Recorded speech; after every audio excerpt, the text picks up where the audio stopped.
Someone recently asked, are there any useful analogies for the Trinity? Well, there certainly aren't any analogies that accurately capture the Trinity.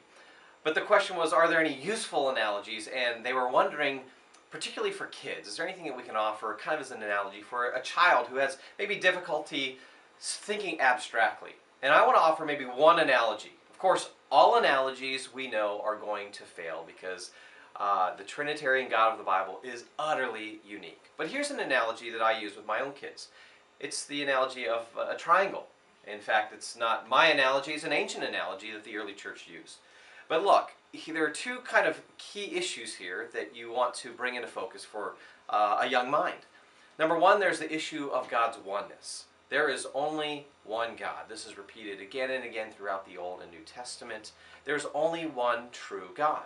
And so the triangle analogy can work with that because you've got one triangle. All right, well, here's the second issue that you have to balance with the oneness of God, is then you have to balance that with the threeness of God, the three persons who are the one God. And so you have three distinct persons who are the one God.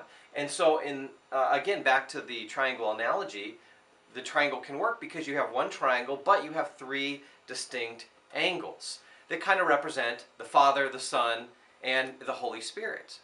And what you can do is you can show that, look, each angle is distinct, right? In the same way, the Father, Son, and Holy Spirit are distinct. The Father is not the Holy Spirit. The Holy Spirit is not the Son. The Son is not the Father. They are distinct persons, just like each angle of the triangle is distinct.